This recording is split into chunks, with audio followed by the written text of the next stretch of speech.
Hi, and welcome to The Storyteller. I'm glad you're here. Today, we explore social intelligence, the art of reading and responding to people. Have you ever felt something in a room but didn't know why? Or wanted to say the right thing but weren't sure how? That's what social intelligence helps with. It teaches us to notice body language, tone, and feelings, and how to respond in kind, helpful, and smart ways. This skill can change your conversations, relationships, and even your life. So let's begin this journey. Let's learn to connect, understand, and respond better. Welcome again to The Storyteller. Let's get started.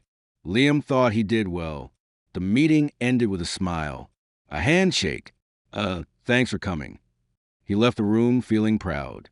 He had spoken clearly, explained everything, confident, precise, but something felt off. The smile wasn't real. The handshake was loose. The thanks sounded final. Hours later, the email came. We've decided to go another way. No reason, no feedback, just a closed door. Liam stared at the screen, confused, frustrated, embarrassed. He replayed the meeting in his mind, the tight smile, the distant eyes, the fake nods. He had missed it, all of it. He saw what was outside, but not what was underneath. That was the moment, the shift, the wake-up call. He realized success isn't just about talking. It's about sensing, feeling, reading people. That day, Liam started learning, not how to speak better, but how to see better. That was the moment everything changed. Liam sat at the cafe, black coffee, open notebook, eyes watching. He wasn't here to meet anyone. He was here to learn, to see, to notice. 2 tables away, a man and woman spoke. Well, the woman spoke. The man nodded, looked down, checked his phone. Liam leaned in just a little. The woman's voice was calm, but her hands moved fast, chopping the air, tapping the table, fingers clenching, then opening. The man crossed his arms, then leaned back, then blinked slowly. He wasn't listening. He was waiting for it to end. The woman didn't seem to notice, or maybe she did, and didn't know what to do. Liam wrote one word in his notebook: tension. He wasn't guessing anymore. He was learning to read. A few months earlier, he wouldn't have seen any of this. He would have seen 2 people talking. That's it. Now he saw more. Layers, emotion, unspoken stories. It started after that failed meeting, the one that shook him, the one where he missed all the signs. Since then, Liam watched everyone, not to judge, but to understand. What are they really saying? When they're saying nothing at all, in a crowded world, most people don't listen, and even fewer people see. We rush, we talk, we assume, but social intelligence begins with stillness, with silence, with observing the invisible. One day, Liam met a woman named Sarah. She was soft-spoken, gentle, not the loudest in the room, but people listened when she spoke. They leaned in, they smiled more, they relaxed. Liam asked her why. She smiled, sipped her tea, and said, "I pay attention." "That's it," he asked. She nodded. "Yes, I look at people. Really look. I listen to the space between their words." Liam thought about that for days. He started to notice more. People's feet pointed to where they really wanted to be. People's eyes darted when they felt unsure. People scratched their necks when they doubted their own words.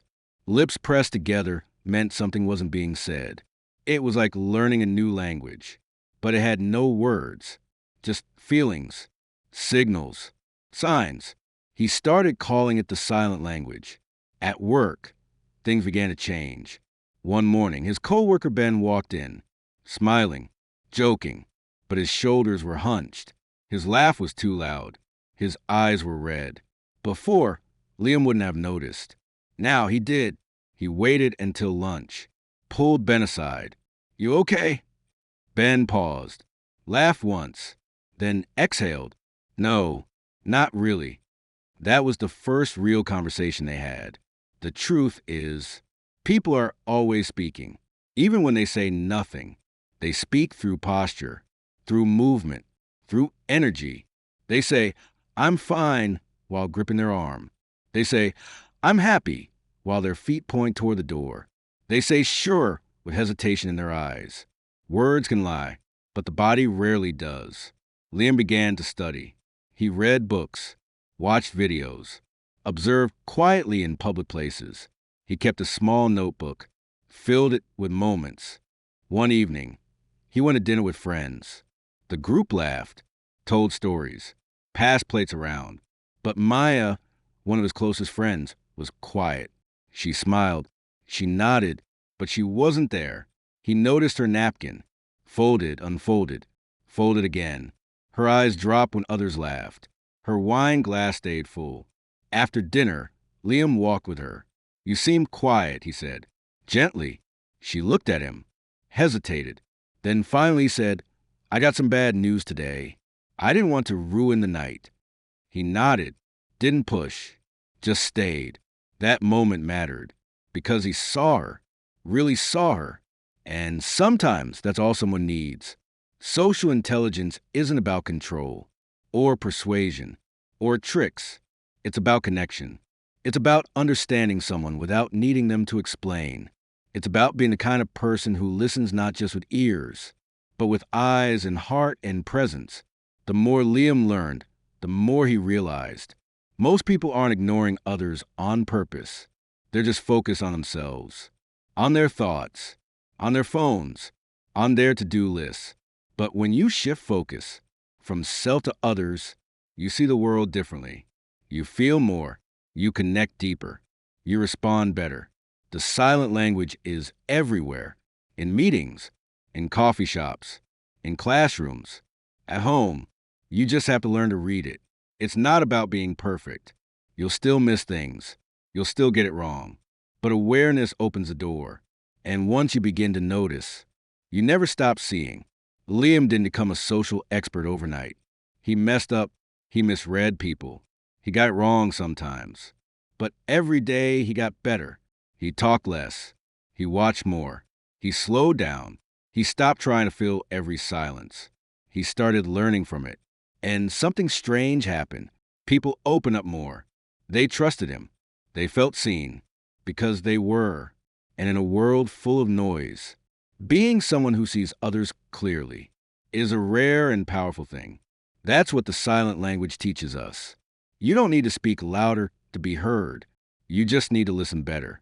Chapter 2, Eyes That Speak, Words That Lie. Liam once believed words told the truth.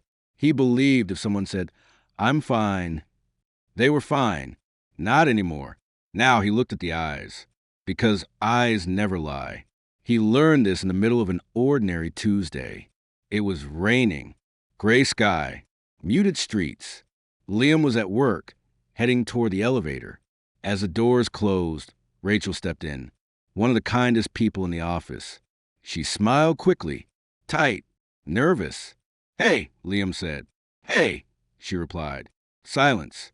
Then she said, "Crazy day, huh?" Her voice was high. "Light, too light." Liam nodded, but he was looking at her eyes. Red, tired, holding something in. She turned her head to check her phone, but her shoulders slumped just slightly. And that's when he knew. Her words said normal. Her eyes said not okay. He didn't push her, but when they reached the lobby, he said softly, "If you ever need to talk, I'm around." She paused, looked at him for one full second, and then she nodded, just once. That nod said everything. Words are slippery. They can be dressed up, twisted, polished. But the eyes? The eyes are raw, honest, alive. You can train your voice. You can rehearse a line, but you can't rehearse your pupils, or how they widen when you're scared, or how they dull when you're tired, or how they avoid when you're ashamed. Liam started practicing, not staring, just observing, where people looked when they were talking, how fast their eyes moved, whether they blinked too much, or not at all. He learned that direct eye contact isn't always confidence. Sometimes it's control, or challenge. And breaking eye contact isn't always guilt. Sometimes it's vulnerability, or fear, or a mind racing too fast. At dinner one weekend, Liam sat across from his sister, Emma. They were catching up. Family, work, life. She said she was doing great. Her new job was amazing. Her apartment finally felt like home, but her eyes drifted to the window, to her fork, to anywhere but him. And when she said, "I'm really happy," her eyes went flat. Liam waited a beat, then said, "Really?" She looked up, met his gaze, and her face crumbled. "No," she whispered. "I'm so tired." And just like that, she told the truth. People lie with their mouths all the time, not to deceive, but to protect themselves, others. They say, "I'm over it." But their eyes say, "I'm still hurting." They say, "It's no big deal," but their stare lingers too long. They laugh, but there's nothing in their gaze. The joke lands, but the eyes are somewhere else. Social intelligence means noticing that, not judging, just noticing. It's about knowing when to ask a question and when to wait. It's about hearing the truth behind the smile. Liam learned about eye patterns too. Little things, like when someone looks up and to the right, they're remembering something visual, but up and to the left, they might be imagining something that never happened. Eyes that look down and left, often emotions, internal dialogue. Down and right, bodily feelings, discomfort. It wasn't magic. It wasn't foolproof, but it was a clue. And clues matter when you're learning to read people. He remembered an argument he had once, a year ago, back when he didn't pay attention. His friend Jake had said, "I'm fine," angrily, loudly, but his eyes were wet, and they didn't meet Liam's. Liam hadn't seen it. He'd pushed harder, tried to win the fight. If he had just looked closer, he would have seen pain, not pride. Now, Liam watched differently, in conversations, in conflicts, in quiet moments. One day, he ran into an old friend at the park, Tyra. They hugged, laughed, talked about nothing. Then she mentioned her dad, just casually, but her pupils shrunk. Her smile dropped for half a second. He didn't call it out. He didn't pry, but he said, "How's he really doing?" Her eyes softened, filled, and she said, "Not great." That's all she needed, a chance to tell the truth, because someone finally saw it. You can train your ears to hear words, tone, volume, but you must train your eyes to see truth, emotion, contradiction, and it takes practice. Liam practiced everywhere, in elevators, in lines at the store, at coffee shops. He saw the woman at the register say, "Have a great day," with eyes that looked empty. He saw a man on a phone call say, "Of course I'm not mad," while blinking too fast and rubbing his temple. He saw a teenager say, "Whatever," but her gaze stayed on her mother, begging her understand. The more Liam noticed, the more human the world became. Not filtered, not surface level, but real, messy, beautiful. Because under every "I'm fine" is a story. Under every "it's nothing" is a feeling. And under every "sure" is a choice. Social intelligence is not just about being polite. It's not about saying the right thing. It's about feeling the real thing behind someone else's mask. And that often starts with the eyes. There's a saying, eyes are the window to the soul. Liam never understood it until now. They're not just windows. They're mirrors too. Because when you really look into someone's eyes, you might see parts of yourself there. The fear, the love, the worry, the hope.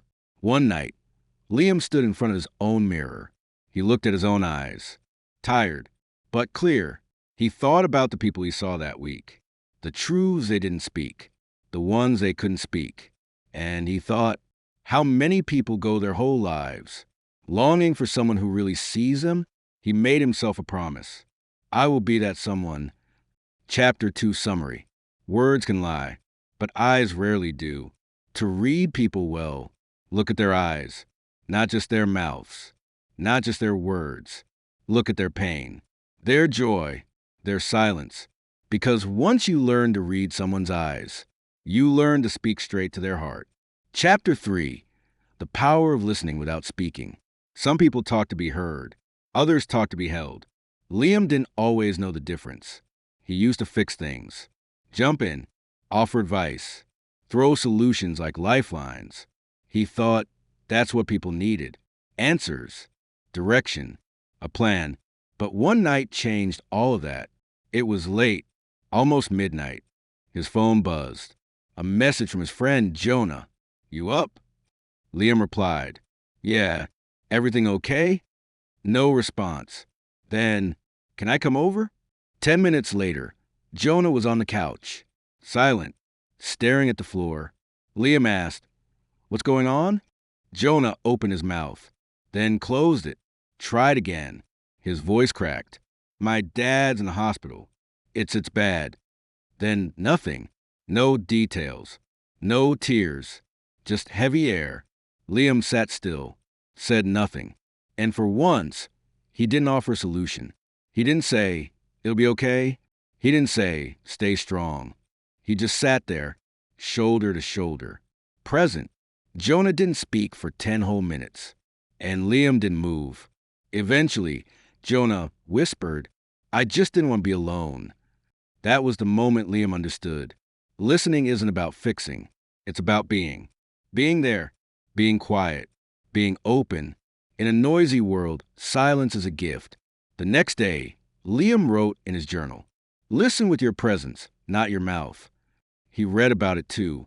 He learned that most people don't remember what you said. They remember how you made them feel. Did they feel seen? Did they feel safe? Did they feel understood? Listening without speaking is hard because silence feels uncomfortable. We want to fill it, patch it, smooth it over. But silence isn't empty. Silence says, "I'm not rushing you. I'm not judging you. I'm just here." At work, Liam began practicing. During meetings, he'd nod instead of interrupt, pause before responding, echo someone's words back to them. He found that people opened up more when they felt heard instead of helped. One afternoon, his colleague Ava came into the break room. She looked tense, slammed her bag down. Liam asked, "Tough day?" She rolled her eyes. "Don't even get me started." He didn't say, "You'll be fine." Didn't say, "That's just how work is." He just said, "I'm here, if you want to talk." She sighed, sat down. Then the story came out. Anger, frustration, tears. Liam listened, really listened. He kept eye contact, nodded gently, stayed silent when she paused. When she finished, she looked up and said, "I don't even know why I told you all that." He smiled. You needed space to say it. Sometimes the best conversations are the ones where you barely speak at all. Liam learned to listen with more than his ears. He listened with his eyes, his body, his patience. He leaned in slightly, uncrossed his arms, let people take their time. He stopped planning what to say next. He just received. One night, he went to visit his grandmother. She was 83. Sharp mind, tired body. They sat on her old couch, the same one from his childhood. She talked slowly, told stories. Some she'd told before, some she hadn't. Liam didn't check his phone, didn't look at the clock. He just listened. At one point, she looked at him and said, "You're really good at this." "At what?" he asked. "At listening." Most people don't. That stayed with him. He realized how rare it was. To be listened to without being interrupted. To be understood without being analyzed. People often just want to empty their hearts. Not to be fixed. Not to be rescued. Just held in the space of someone else's attention. Later, Liam came across something in a book. The deepest form of respect is to truly hear someone. He underlined it. Twice. Listening without speaking doesn't mean being passive. It means being fully engaged. Your silence says, "I value your words. I respect your pain. I'm not in a rush." There was a time Liam didn't know how to do this. He thought being helpful meant saying more, doing more. Now he knew. Sometimes love looks like silence. Sometimes support is invisible. One day, his friend Chloe came over. She was quiet, distant. Liam didn't press. He poured tea, sat beside her. Minutes passed. No words. Then tears came, and he stayed, said nothing. Later, she whispered, "I don't know what I'd do without you." And he had barely said a word. It's not that words aren't powerful. They are, but the absence of words can be just as powerful when it's filled with presence. Social intelligence is about timing, knowing when to speak and when not to. It's about creating space, not rushing to fill it. Liam wasn't perfect. Sometimes he still spoke too soon, offered a tip when someone needed a hug, but he noticed a shift in his relationships, in himself. He became calmer, more grounded, more trusted, because people knew with Liam they could just be. That's the power of listening without speaking. It says, "You matter. Take your time. I'm not going anywhere." People don't always need your words.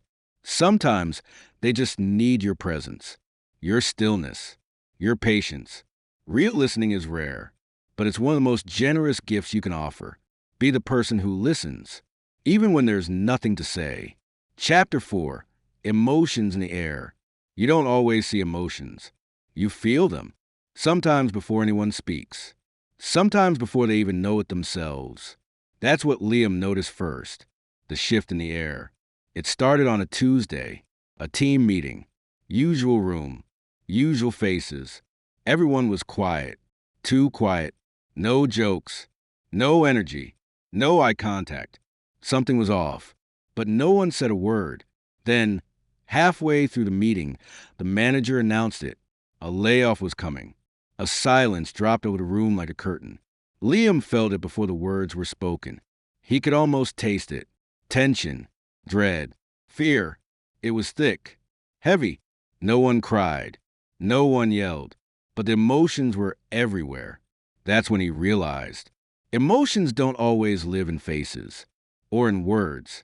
Sometimes they float in the space between people. You walk into a room and you know something is wrong, or something is alive, or something is hiding. That's emotional energy. Emotions are contagious. More than colds, more than yawns. One person's mood can change the whole room. Anger spreads, joy lifts, sadness slows everything down. You don't even have to say anything. You feel it. That's why social intelligence means more than reading faces. It's reading the room, the air, the shift. Liam began to feel it everywhere. In elevators, when two people stood in silence, but the air was thick with unspoken argument. In waiting rooms, where fear buzzed quietly beneath calm expressions. In classrooms, where one student's anxiety made the rest fidgety. In family dinners, where someone was upset, but no one dared ask why. Emotions live in the air because people push them there, out of their body, out of their voice, into the space around them. It's like emotional static, invisible, but real. One Friday night, Liam met his friend Tasha at a cafe. She walked in smiling, bright coat, good energy. But as soon as she sat down, he felt it. Something was off. She was talking, fast, loud, full of stories. But underneath it, worry, like a vibration. Her laughter was too sharp, her hands too busy, her coffee untouched. Liam didn't interrupt. He let her talk. Then, after a pause, he said, "You don't have to hold it together right now." Her whole face shifted. The air changed, and she cried. Right there, in the middle of the cafe. Not because of the words, but because someone felt her. That's what social intelligence is. Sensing what isn't said, feeling what's been buried. It's not about being psychic. It's about being present, tuned in, quiet enough inside to hear what the room is trying to tell you. Liam once walked into his sister's apartment. She greeted him cheerfully, gave him tea, asked about his week. But the room told another story. Dishes were unwashed, curtains still drawn, music off, and the air, it felt stuck, like something had been sitting there too long. He asked, "Have you been alone a lot lately?" She looked up, eyes glossy, voice small. "Yeah, I think I'm feeling it." Sometimes, emotion shows up in what's missing. No music, no movement, No spark. The absence of joy is a signal too. One evening, Liam attended a networking event. Dozens of people, loud voices, smiles everywhere. But one man stood alone by the wall, drink in hand, smiling politely when someone passed by. Liam didn't know him, but he walked over, said hi, started small talk. After a few minutes, the man laughed and said, I was starting to think I was invisible. He wasn't. He just wasn't heard by the room. But Liam felt the quiet in the crowd, the loneliness hiding in plain sight. And that made all the difference. Not all emotions are loud. Some are silent earthquakes. Someone might say, I'm tired, but what they mean is, I'm overwhelmed. They might say, I've just been busy, but really they're feeling lost. The room always gives clues. A shift in tone, a delayed laugh, a long pause. The smarter your senses, the better your timing. Liam began to trust the air, what it told him, even before people did. One night, at a dinner party, the host was cheerful, talking to everyone, but the atmosphere was stiff, polite, awkward. Something wasn't right. After dessert, Liam stepped outside for air. The host followed him and quietly said, I don't want to cancel. I just needed the distraction. Liam nodded. He didn't need to ask why. He had already felt it. Emotions in the air don't always scream. Sometimes they hum. Sometimes they whisper. But they're always there, waiting for someone to notice. So how do you tune in? Slow down. Pay attention to the energy, not just the words. Ask yourself, does the mood match the message? Is the space tense or warm? Are people leaning in or pulling back? Use your senses. Use your gut, because your body knows before your brain does. And when you feel the emotion in the air, acknowledge it. You don't always have to name it. Just honor it. A soft, I feel something's heavy today. A gentle, take your time, no rush. Or even silence, filled with care. Liam didn't become an expert overnight. He still missed things, still overlooked moments. But he kept showing up, kept feeling, kept adjusting. Because each moment taught him more, not just about others, but about himself. He started asking deeper questions. What's the air like when I walk into a room? Do I bring calm or pressure? Do people relax or tighten up around me? Social intelligence isn't just reading emotions, it's shaping them, creating space where people feel safe, seen, heard. Emotions don't always live in faces or voices. They float in the air between people. They shape the mood. They affect how people speak, move, and connect. To be socially intelligent is to sense what others miss, to respond with presence, not performance, and to let the air guide you to the truth before the words ever arrive. Chapter 5, Reading the Room. Liam used to walk into a room and only notice the lights, the people, the chairs, the noise. Now he saw something else. The vibe, the temperature, the energy. He didn't just see the room. He read it. Reading the room means sensing what's happening without anyone telling you. It's the invisible conversation, under the visible one, the one you feel in your chest, before you hear in your ears. He first practiced this in a meeting. 5 people, one agenda. But as soon as it started, Liam felt something. Karen, the team lead, was smiling, but her fingers tapped fast. Her jaw was tight. No one interrupted her. No one laughed. And every time she paused, no one filled the silence. The room was holding its breath. Liam wrote 2 words on his notepad. Don't speak. Not yet. Not when the air is that sharp. Reading the room isn't about control. It's about respect. You listen to the room before you speak to it. Later, Karen admitted she was under pressure. She didn't want to show it. But the room knew. Everyone felt it, even if they didn't say it. And Liam had learned, trust attention. It means something. Sometimes, reading the room means holding back. Other times, it means stepping in. At a friend's birthday dinner, everyone was talking, except one guy, Derek. He laughed at jokes, but he wasn't in them. He nodded at stories, but added nothing. Most people missed it. Too busy eating, talking, posting photos. Liam saw it, felt it, so he asked Derek a simple question. What's something good that happened to you this month? Everyone went quiet, all eyes on Derek. He blinked, then smiled slowly, and said, I got accepted into grad school last week. I wasn't going to say anything. And just like that, he was in the room again. Sometimes people step out of the room emotionally. Your job is to gently invite them back in. Liam learned there were always signs. Look at posture. Are people leaning forward or away? Look at eyes. Are they alive or glazed? Look at hands. Still or restless? And most of all, look at energy. The room always has a pulse, a rhythm. Are people finishing each other's sentences or sitting in silence? Is there laughter, tension, boredom? The room speaks loudly if you know how to listen. One afternoon, Liam gave a short presentation. He had rehearsed, prepared slides, kept it simple. But 10 minutes in, he felt it. The energy had dropped. Fast. People shifted in their seats, checked their phones, avoided eye contact. He didn't panic. He paused, closed his laptop, and said, Let's talk. Forget the slides. What questions do you actually have?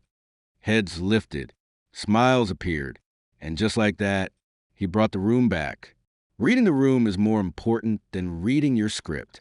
It's not just for meetings.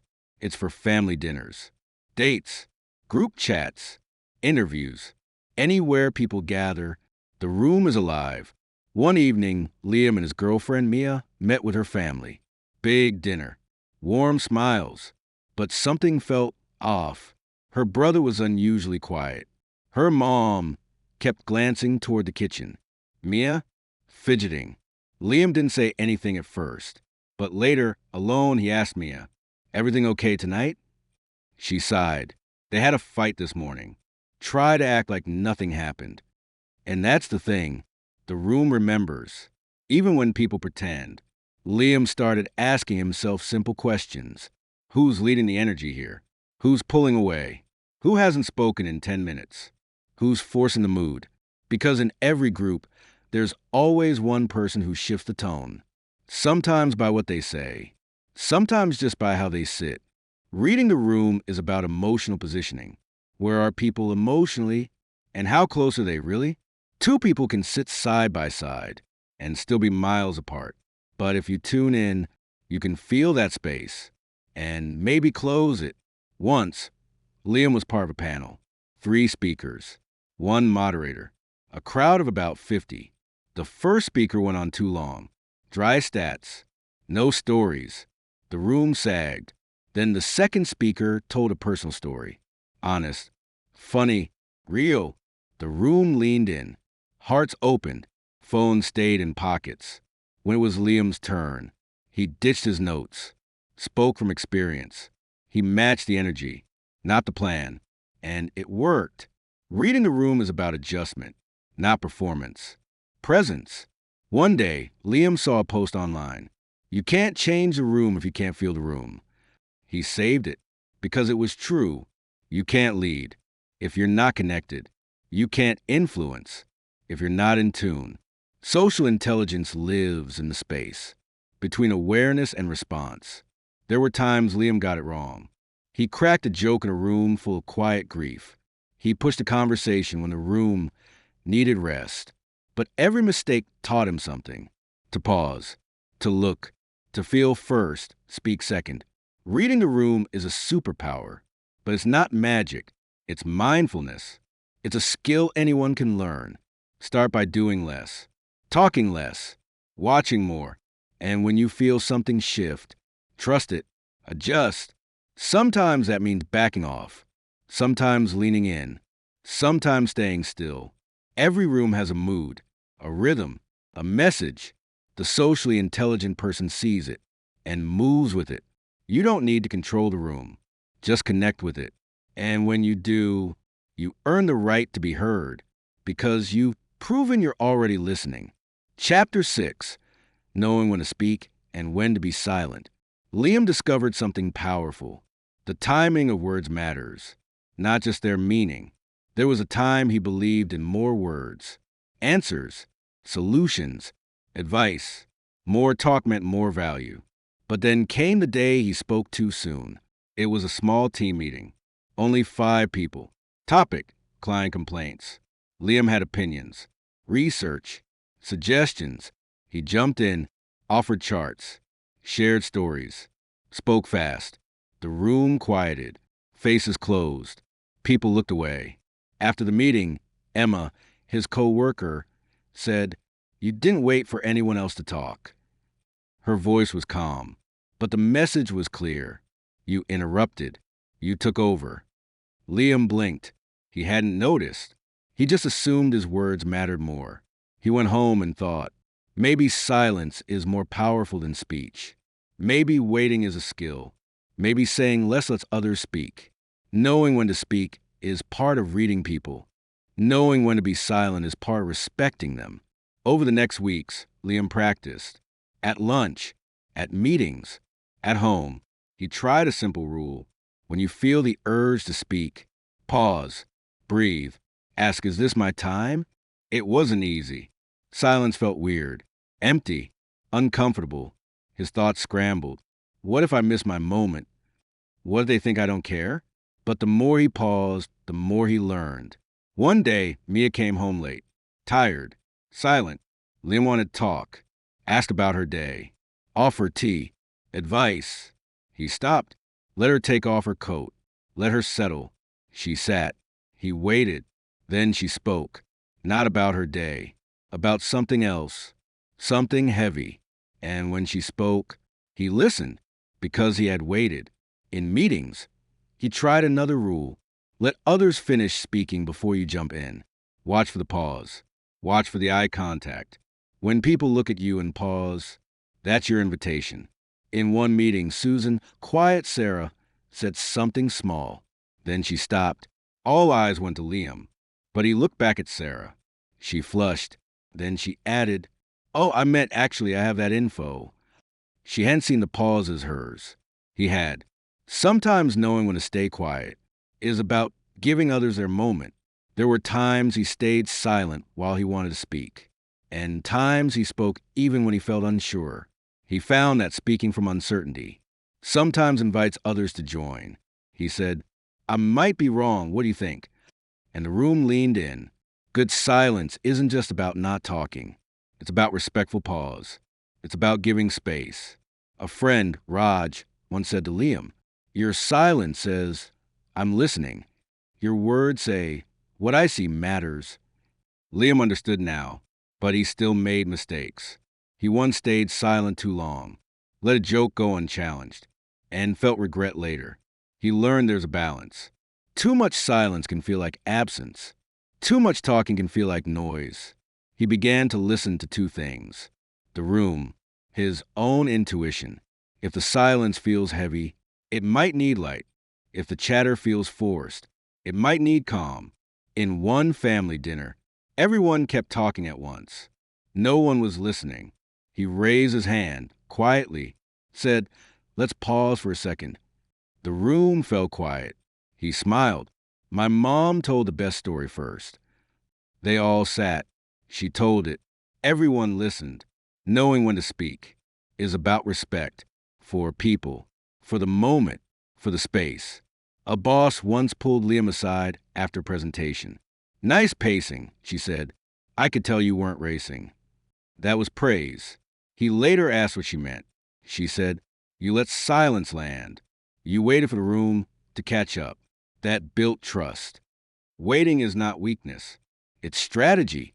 When he ran workshops, he paused after every question, counted to 5, then counted again. People laughed. People shared. People felt heard. One evening, he had a fight with Mia. He wanted to speak, defend, explain. He paused. It was loud. She was crying. He sat next to her, said nothing. After a while, she said, "This means more than your words." He nodded because he knew silence is not absence. Presence often speaks louder than words. Timing is truth. Pause before you speak. Wait for the invitation. Use your silence as empathy. Use your words as connection. Balance is the goal, not perfection. Social intelligence thrives on this rhythm, the dance between speaking and listening. Chapter 7, Responding with Heart. Liam once believed that the smartest person in the room was the one with the best answer. He doesn't believe that anymore. Now he knows it's not about answers, it's about connection. It's about responding with heart. It happened on a Thursday. Rain outside, the office quiet. Maria, a co-worker, came in late. Wet jacket, eyes red. Liam saw her sit down, type something, then just stare. He walked over. Didn't say, "You okay?" Didn't say, "What's wrong?" He simply said, "Want to walk with me to get coffee?" She nodded. On the way there, she said it. "My sister was diagnosed this week." Just like that. No tears. Just raw. Liam didn't try to solve it. Didn't say, "That must be hard." Didn't give a hug she hadn't asked for. He just said, "I'm really glad you told me." And it was enough. Sometimes, people don't want your advice. They want your presence. They want to know you're with them, not on top of them. Responding with heart isn't about saying the right thing. It's about being real. Liam learned that when people open up, they aren't asking for logic. They're offering trust. How you respond decides if they'll ever open up again. Once at a friend's gathering, everyone was sharing childhood memories. Some funny, some painful. One guy, Darren, spoke about losing his dad. He paused mid-story, voice shaking. Someone jumped in. "Well, at least you had a good few years together." The room froze. Liam looked at Darren and softly said, "That sounds really painful. I'm sorry." Darren nodded. The tension lifted because he felt seen, not shut down. Words are tools, but they can heal or harm. It's not just what you say, it's how you say it. When you say it, why you say it. Liam started asking himself a question. Is what I'm about to say for them or for me? If it was to fill silence, he held it. If it was to sound wise, he let it go. If it was a comfort to connect, he spoke. He began noticing what helped people feel safe. Small things, like saying, "Take your time. I'm here." You don't have to explain everything. Or even, "I don't have the right words, but I care." One evening, his friend Tasha texted, "I feel like I'm failing at everything." His first reaction? Encouragement. "Come on, you're doing great." "Don't say that." But he paused, deleted the message. Instead, he typed, "That sounds really heavy. I'm here if you want to talk or just vent." She replied, "Thank you. I didn't want solutions. I just needed someone to say it to." Responding with heart means you don't hijack someone's story. You let them own it. You just sit beside them in it. Sometimes, the heart responds in silence. Other times, in soft truth. A truth like, "You don't have to be okay all the time." Or, "It makes sense that you feel that way." Liam found these words mattered more than all the clever lines he used to memorize. In a conversation with his dad, Liam once said, "You never really listened to me when I was younger." There was a pause. His dad didn't deny it, didn't explain. He said, "You're right, and I'm sorry." That moment healed more than any long speech could have. Responding with heart means taking off your armor, not hiding behind jokes, not deflecting pain, not rushing to positivity, just being with what is. At a support group meeting Liam attended once, someone shared a story that cracked open the room. No one knew what to say, not even the leader. Then a woman said, "I don't know what to say, but I want you to know you're not alone." And that was the perfect response. Sometimes the best response is your open face, your steady breath, your quiet hands resting in your lap. Not every pain needs a pep talk. Some just need a witness.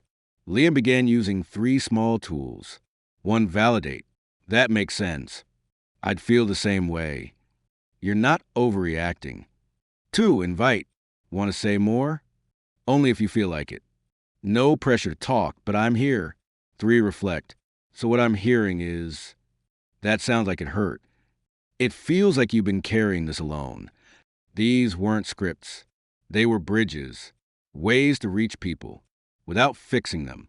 He also learned what not to say. At least, you should. You think that's bad? Those words shift focus. They shrink the space. They close the door. The heart doesn't rush. It doesn't compete. It doesn't turn pain into a puzzle to solve.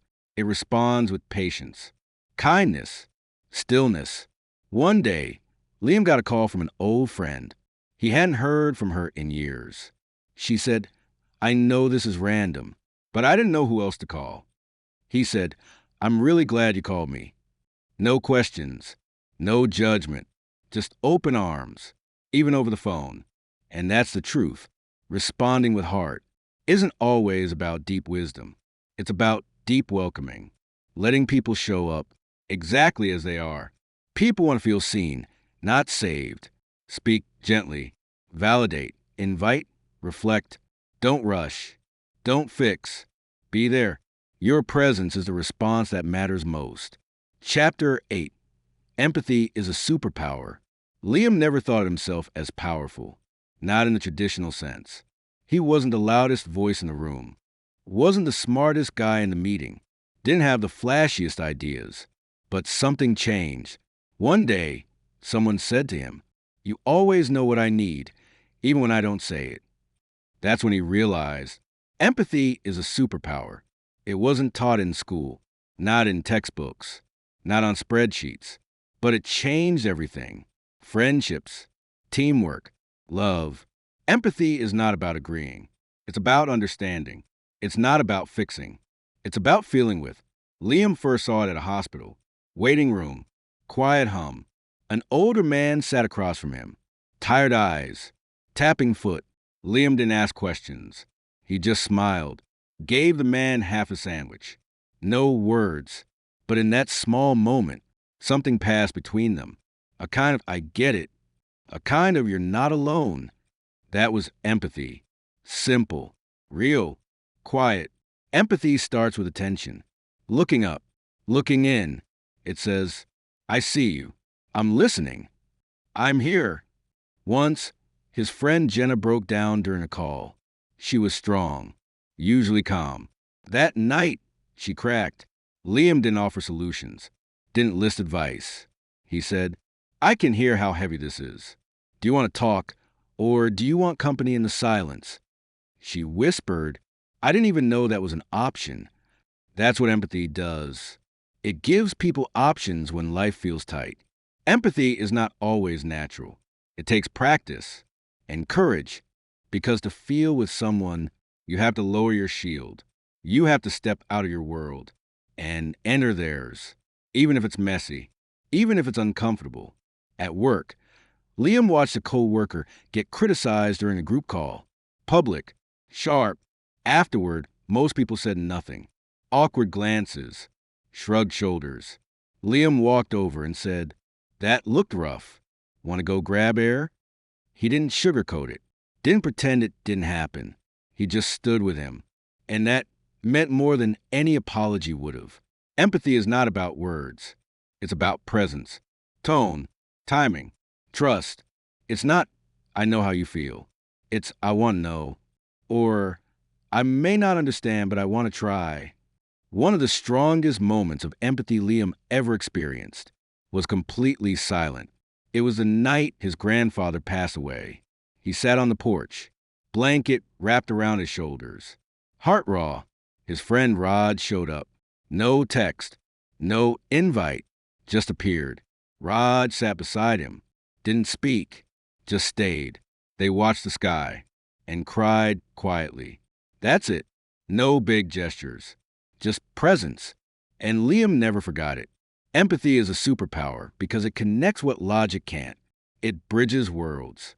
It softens pain. It opens doors. In relationships, empathy is gold. It's the pause before reacting.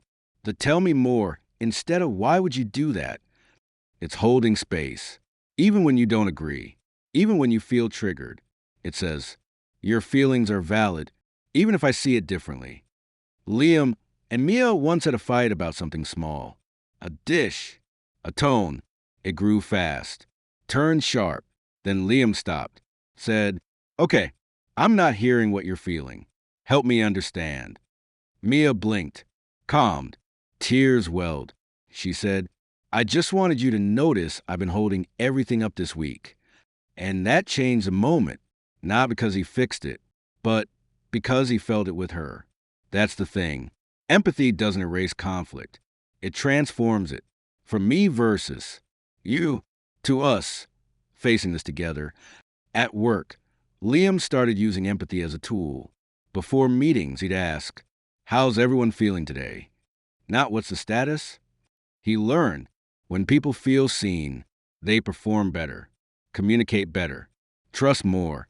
Empathy builds bridges in every setting, between parents and kids, bosses and teams, strangers and strangers. It says, "I don't know your whole story, but I care enough to stand beside you in it." One day, Liam taught a workshop. Midway through, the student started crying. No warning, just emotion. Everyone froze. Liam walked over. Kneeling beside her, he said, "You're safe here. Cry as long as you need." He gave her tissues, a glass of water, then asked the class to take a short break. Later, she told him, "I didn't even know I needed that space, but I felt it was okay to be human." That's empathy. It gives permission to be real. Empathy isn't always soft. Sometimes it's brave.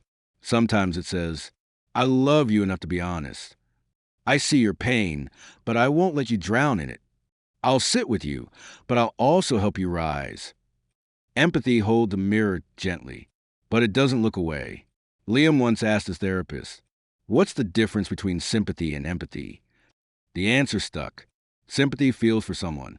Empathy feels with them. Big difference. Huge impact. Empathy is a practice, not a personality trait.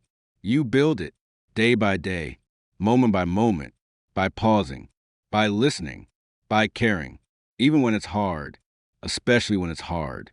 Empathy doesn't make you soft. It makes you strong enough to care, to lean in when others pull back, to be still when others fix, to show up when others hide. Empathy is noticing what others feel and responding without judgment.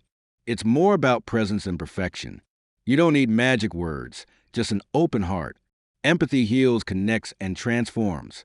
It's a quiet superpower, and everyone can build it. Chapter 9: How to Handle Awkwardness, Tension, and Conflict. Liam used a freeze when things got awkward.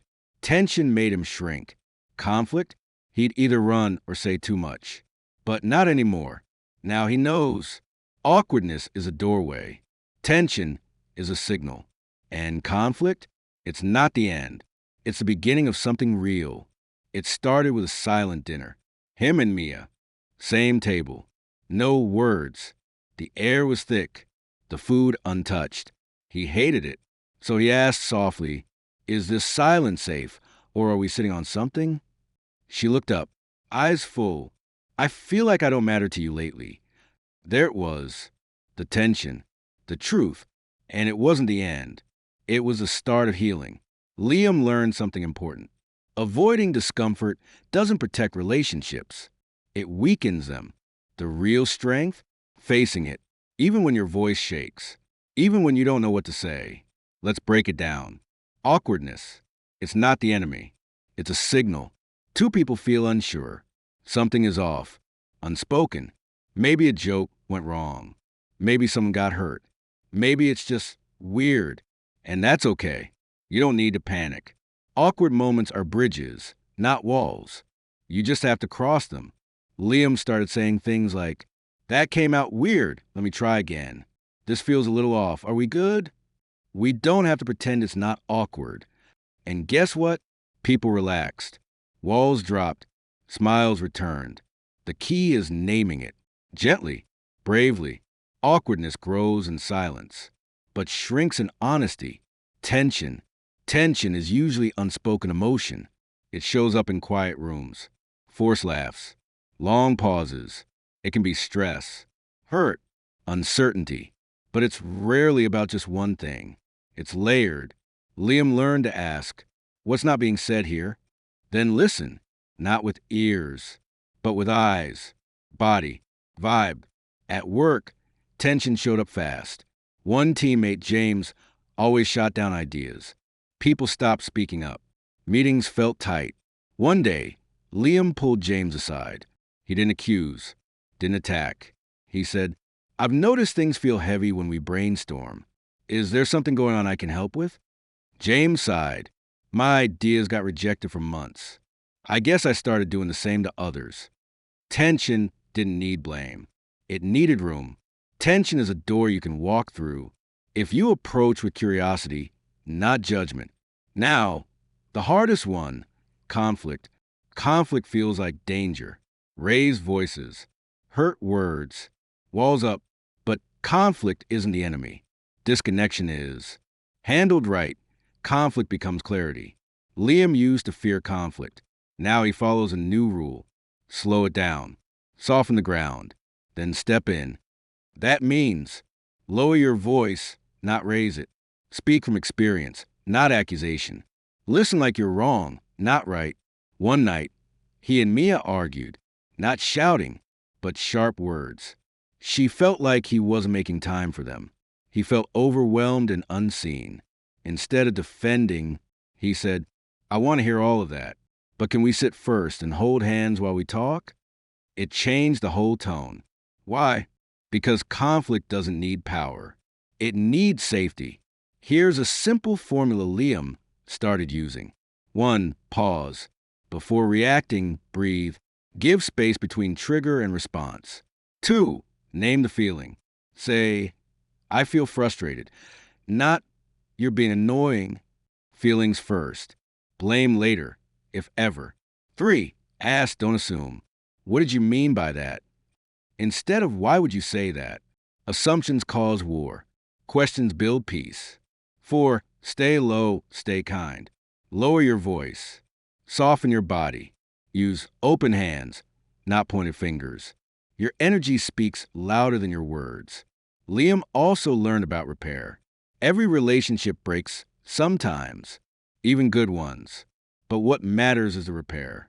A sincere apology, a follow-up message, a small act that says, "I still care." He found that some of the most healing words were, "I messed up. I misunderstood. That wasn't fair to you. I didn't mean to hurt you, but I see that I did." Not perfect words, but honest ones. Conflict doesn't have to leave scars. Sometimes it leaves understanding, even deeper love. One morning, Liam sent a risky text to an old friend. They hadn't spoken in a year. They ended on bad terms. The message said, "I miss how we used to laugh. I'm sorry for how we ended. If you ever want to talk, I'm here." She didn't reply that day, or the next, but a week later, she wrote, "I've been thinking about you too. Thank you." That was all he needed. You can't fix every tension. You can't control every conflict, but you can show up with honesty, with heart, with hope. Awkwardness is a signal. Don't fear it. Face it. Tension often means something unspoken. Get curious. Conflict isn't the end. It's a chance to reconnect. Use softness, not sharpness. Speak feelings, not accusations. When in doubt, pause, breathe, and lead with care. Social intelligence isn't about avoiding hard moments. It's about navigating them with grace. Chapter 10, Becoming a Mirror, the Art of Matching. Liam once met a man who never spoke more than a few words. But everyone liked him. Everyone trusted him. Why? Because when you talked to him, you felt understood, like he was with you. Not ahead, not behind, with you. He had mastered the art of matching. Matching is not mimicking. It's not pretending. It's presence. It's becoming a mirror, so people can see themselves safely. Liam first noticed it during a late-night conversation. His friend Callie was upset. She talked softly, slowly, eyes down. So Liam slowed down too, lowered his tone, gave more silence between words. She opened up, bit by bit, because he matched her energy, not to control, but to connect. That's what matching does. It says, "I see where you are. and I'll meet you there. At work, he tried it in meetings. When someone spoke with excitement, he matched that energy. Bright eyes, a quick nod, genuine warmth. When someone spoke with uncertainty, he softened, spoke gently, gave space. Matching helped people feel comfortable, and comfort opens doors. Matching happens in more ways than we realize. 1. Tone of voice. Soft meets soft. Bold meets bold. Liam learned to listen first, then speak in the same rhythm. When someone was joking, he played along. When someone was serious, he stayed grounded. 2. Body language. Crossed arms, open hands, fast movements, stillness. All of it tells a story. Liam learned to watch, mirror gently, not like a robot, like a dance partner. Subtle, respectful. If someone leaned forward, he leaned too. If someone pulled back, he gave them space. Matching isn't copying. It's tuning in, like adjusting a radio, until the signal is clear. Once, Liam sat with a teenager named Noah. Noah had headphones on, eyes on the ground. Every answer, one word. Liam didn't push. He just sat back, let the silence settle, then said, "Some days just suck, huh?" Noah looked up, half smiled, took off one earbud. That was a shift, because Liam didn't force energy. He matched it. We often think connection means being impressive, but often it just means being in tune. When you match someone's pace, you tell them, "I respect where you are." That's powerful. In conflict, matching matters even more. If someone is angry, don't go louder. Go slower. Speak with calm. Not coldness, not fire, but steadiness. It takes effort, but it diffuses tension. You don't have to meet fire with fire. Sometimes water works better. Liam remembered a moment with Mia. They were arguing. She was frustrated, louder than usual. Old Liam would have raised his voice, matched intensity with intensity. But this time, he matched her emotion, without matching her volume. He said, "I can feel how much this matters to you." Her anger softened. That's what emotional mirroring does. It helps people feel heard, not judged, not corrected, just seen. In conversations, Liam learned this rhythm. If someone is quiet, he slows down. If someone is fast-paced, he stays engaged. If someone is emotional, he becomes still. If someone is joking, he smiles back. Small shifts, big impact. He also learned when not to match. If someone is anxious, matching panic only creates more stress. So instead, he grounded himself, spoke slower, moved gently. He regulated, not reflected. Matching is not blind mirroring. It's intelligent alignment. There's an art to knowing when to match, when to lead, and when to anchor. Anchor means becoming the steady one, so the other person feels safe enough to soften. One day, his friend Raj was spiraling about work, talking fast, scattered. Liam didn't try to keep up. He slowed it down. "I hear a lot going on," he said. "Can we just pause for a second?" He placed his hands on the table, breathed. Raj matched him this time. That's the beauty of matching. Sometimes it flips. You follow, then you lead, then you grow together. Matching also works in joy. If someone's celebrating, join them. If someone lights up, let yourself shine too. Joy feels fuller when it's matched. Laughter feels deeper. Moments feel richer. Liam used to hold back, smile half-heartedly, laugh politely. Now he leans in. If someone is excited, he gives real energy back. It's not fake. It's generous. Matching joy builds connection, just as much as matching pain. So what does becoming a mirror really mean? It means you notice, you adapt, you connect. You don't force your mood on others. You honor theirs. Then you guide it, if needed, with care. The most socially intelligent people are rarely the loudest. They're the ones who notice the subtle things and respond gently, skillfully. Matching is tuning into the energy, tone, and pace of others. It's not copying. It's connecting. Mirror voice, body language, and emotion with care. Use matching to calm, to open, to celebrate. Know when to follow, when to anchor, and when to lead. Becoming a mirror builds trust because people feel safe around those who reflect them, not reject them. Chapter 11.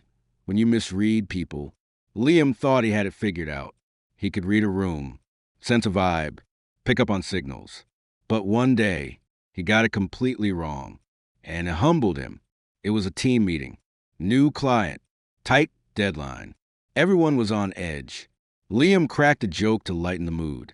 He thought it was clever, friendly, but one person didn't laugh. In fact, she frowned. Later that day, she pulled him aside. That joke made me feel small, she said. Liam froze. He hadn't meant to hurt anyone, but he had. That moment stuck with him. Not because he messed up, but because he learned something important. You will misread people, even with the best intentions, even with all the right skills. And that's okay, if you're willing to own it. Social intelligence isn't about being perfect. It's about repairing when you're not. Liam apologized. He said, "I'm really sorry. That wasn't my intention, and I appreciate you telling me." She nodded. The air cleared. It wasn't about saying the perfect thing. It was about being open, real, and kind. Here's the truth. You will misread signals, misjudge moods, say the wrong thing, misinterpret silence, laugh at the wrong time. That doesn't mean you're socially unaware. It means you're human. Once, Liam thought a coworker was ignoring him. He'd wave, and the guy barely responded. No smiles, no warmth. Liam assumed, he doesn't like me. But weeks later, in a quiet moment, the coworker said, "Sorry if I ever seem distant. I have social anxiety. Eye contact is hard for me." Liam felt a wave of realization. He hadn't been rejected. He'd misunderstood. You never know someone's full story. Their stress, their wiring, their wounds. What you think is rudeness might be overwhelm. What you see as cold might be fear. Social intelligence means leaving space for that possibility. Liam started doing 3 things after every interaction. 1. Check inward. Did I assume too much? Was I present or just reacting? 2. Check the other. Did they seem confused or uncomfortable? Was I speaking with them or at them? 3. Check back. If something felt off, he followed up like, "Hey, did I come off too strong earlier?" Or, "I realized that joke might have been too soon. How did that land with you?" Small check-ins. Big difference. He learned something else. Misreading is not failure. It's a chance to fine-tune. Like a musician adjusting their ear.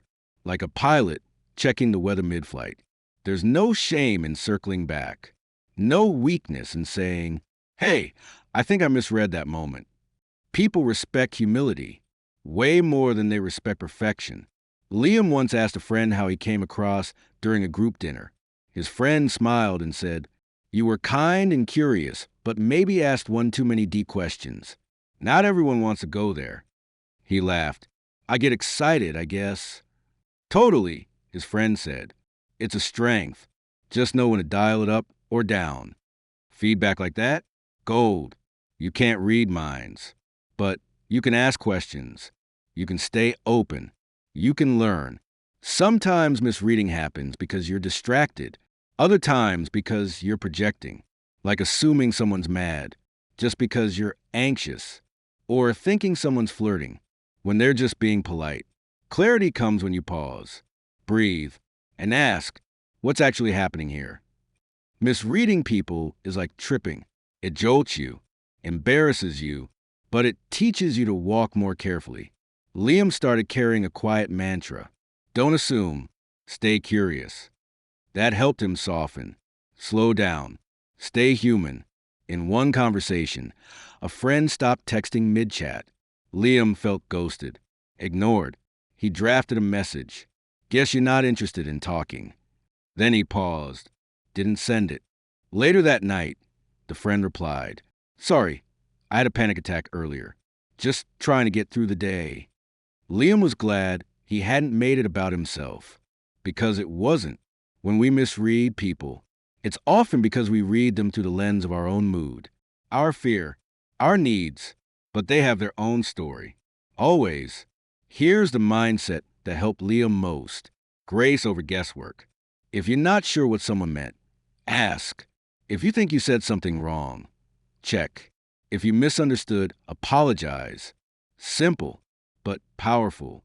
And here's what he stopped doing: assuming silence meant disapproval, assuming sarcasm meant dislike, assuming discomfort meant rejection, assuming different meant dangerous. He replaced assumption with attention, and that changed everything.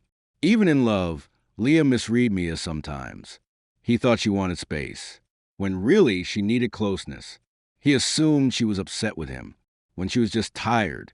Instead of guessing, he began asking, "What do you need right now?" Or, "Is there anything I missed?"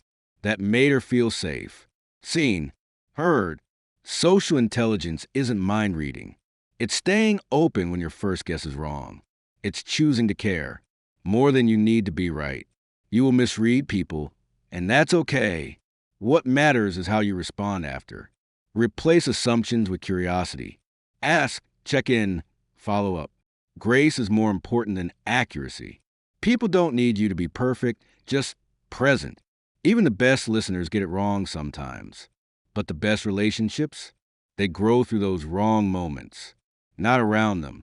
Chapter 12: Growing Social Intelligence Daily. Liam once believed social intelligence was something you were born with. You either had it or you didn't. But that's not true. It's not a gift. It's a skill. And like all skills, you grow it one day at a time. He used to overthink every interaction, replaying conversations, second-guessing every look. Now, he pays attention in real time, stays present, responds with intention. How did he get there? Daily practice, tiny steps, consistent care. Social intelligence isn't built in a classroom. It's built in coffee shops, group chats, family dinners, customer service lines. Even in silence, it grows through real life, messy life, beautiful, imperfect life. Here's what Liam learned. 1. Start with awareness. Every day he asked himself, how did I show up today? Did I listen more than I spoke? Did I notice anyone's tone, mood, or energy? It wasn't judgment. It was reflection. Reflection is like a mirror. It shows you where to grow. Liam kept a simple note on his phone: social snapshots. Each night, he'd jot a line or two. Ask my coworker how she really felt. Notice someone seemed down and didn't say anything. Next time I will. Held back a joke, felt right. Tiny check-ins. Big growth. 2. Practice eye contact. Not stare downs. Just connection. He started with strangers. A cashier. A security guard. The barista. 1 extra second of eye contact. 1 real smile. People responded. Nods. Grins. A little more warmth in the world. 3. Listen without interrupting. This was harder than it sounds. Liam realized he often jumped in to finish thoughts, to add advice, to relate. Now he waits, breathes, lets silence stretch. And often, that's when the real stuff comes out. People feel heard when they're not rushed. 4. Notice body language. Crossed arms, tapping feet, raised eyebrows. The body speaks. Liam began watching, noticing posture, facial tension, restlessness.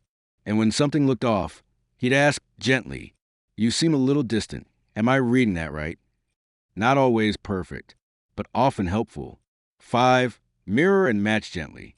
He didn't force it, just align with people's energy. Fast talker? He sped up. Quiet speaker? He slowed down.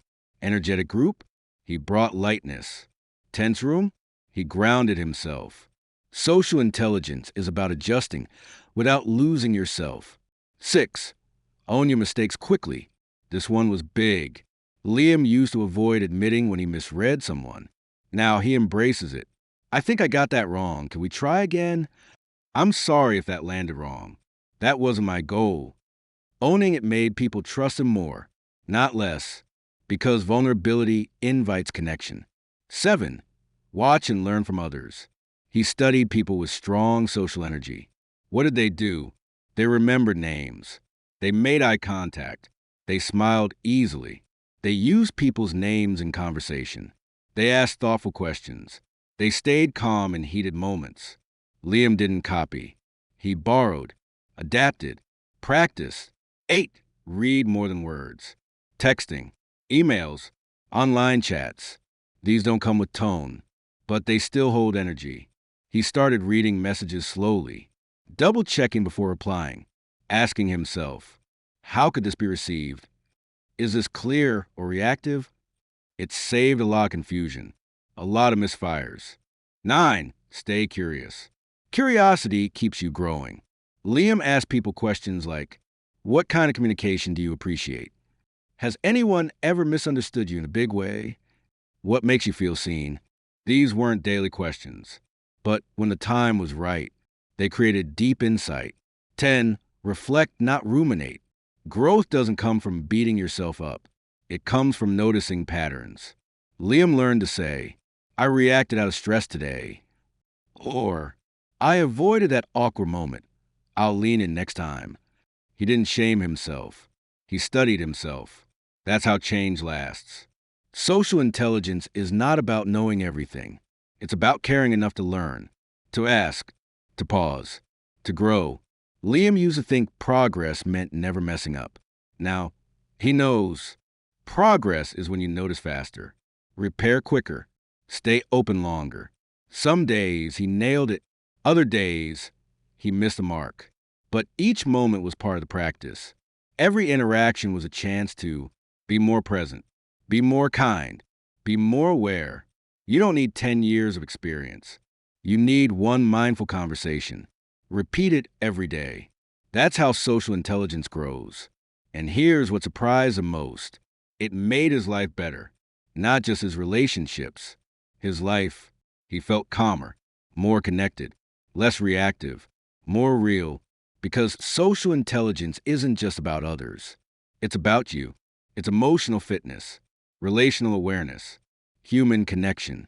Social intelligence is a daily practice, not a natural-born talent. It grows through awareness, curiosity, and kindness. Use small actions, eye contact, reflection, matching, gentle corrections. Watch how others do it, and borrow what works. Progress is in the noticing, not the perfection. Liam didn't wake up socially intelligent one day. He became it, day by day, moment by moment, conversation by conversation. And so can you. Liam didn't know the last time he changed someone's life. Not with money, not with advice, but with presence, with a single conversation. It was a rainy Thursday. He stopped by the old bookstore on the corner. The owner, Mr. Doyle, looked tired, quieter than usual. Liam noticed. He didn't rush. He didn't fill the silence. He just said, "You okay?" Mr. Doyle paused, then said something he hadn't told anyone. His wife had passed, just days before. "I didn't want to burden anyone," he said. Liam listened. No fixing, no preaching, just a hand on the table, a warm look, a steady presence. Later, Mr. Doyle would say, "That moment pulled me out of the dark. Someone saw me." That's when Liam truly understood. You're always one conversation away from making someone feel human again. Social intelligence isn't flashy. It doesn't shout. It doesn't perform. It notices. It responds. It connects. Maybe someone in your life is waiting for a question, a smile, a moment of kindness. Maybe they've been misunderstood for too long. Maybe they don't even know how to ask for help. And maybe you're the one who notices. You don't have to be perfect with people. You just have to care and show up again and again. Social intelligence isn't about having all the answers. It's about asking the right question at the right time with the right heart. It's about knowing when to be quiet and when to lean in, when to offer truth and when to offer space. You don't need a degree in psychology. You don't need a toolkit of clever phrases. You need a little patience, a little humility, a little courage, a lot of heart, and the beautiful truth, you already have what it takes because you felt awkward before. You've been misunderstood. You've missed a moment. and you've learned from it. You're not starting from zero. You're starting from experience. Every moment you spend learning to read people, every time you pause before reacting, every time you listen a little deeper, you're building something powerful. You're becoming someone people trust, someone they want around, someone who makes spaces feel safer just by entering. Liam didn't become socially intelligent overnight. He became it by caring, by being willing to ask, how did that land? And what does this person need right now? And by remembering, sometimes people just want to be seen, fully, quietly, without pressure. Think back. Someone once said the right thing at the right time. Someone once made you feel noticed when you were fading. Now, you get to be that person for someone else. So go out there, say hello, ask the deeper question, apologize when needed, notice the small shifts in people, and remember, you're always just one conversation away from connection, from clarity, from change. Social intelligence isn't rare. It's just rare that we slowed down enough to use it. Now you know how. Now you are ready. Now, you are one conversation away from making the world a little warmer, one person at a time. Social intelligence isn't about being liked by everyone. It's about understanding people and honoring that understanding with care. You've walked through stories, moments of tension, moments of repair, moments of connection. You've seen how simple it can be to notice, to pause, to respond instead of react. Now, you don't need to remember every technique. You just need to remember the heart behind them. Because social intelligence doesn't live in tips. It lives in choices. Real life, daily, human choices. Every person is sending signals, spoken and unspoken. You've learned to tune in. Awkwardness, conflict, and silence aren't enemies. They're invitations to connection. Listening deeply is more powerful than speaking quickly. You've learned how to slow down and stay present. Matching and mirroring build bridges. You now know how to align without losing yourself. Empathy is your superpower. Not just feeling for people, but feeling with them. Misreading people doesn't make you broken. Repair is part of the process and part of trust. Social intelligence can grow every day through small actions, quiet moments, and bold honesty. You're not leaving this book with rules. You're leaving with rhythm. You now walk into rooms differently, not to impress, but to understand. You see people differently, not as problems to solve, but as stories to respect. Social intelligence isn't loud. It doesn't demand space. It creates space for others and for you. So take this with you into your next conversation, into your family, into your workplace, into conflict, into connection. Take it with you into real life, where the best people skills aren't performed. They're lived. Let this be your quiet power. You listen. You notice. You respond with heart. You grow every day. And when you forget, you return. That's all it takes. Because no matter how complicated life gets, you are always one conversation away from understanding, from healing, from being remembered. If you enjoy stories that teach, inspire, and help you grow, make sure to like this video and subscribe to The Storyteller. Don't forget to hit the bell icon so you never miss a new story. Every week, we dive into powerful lessons about life, people, and connection. Thanks for being here.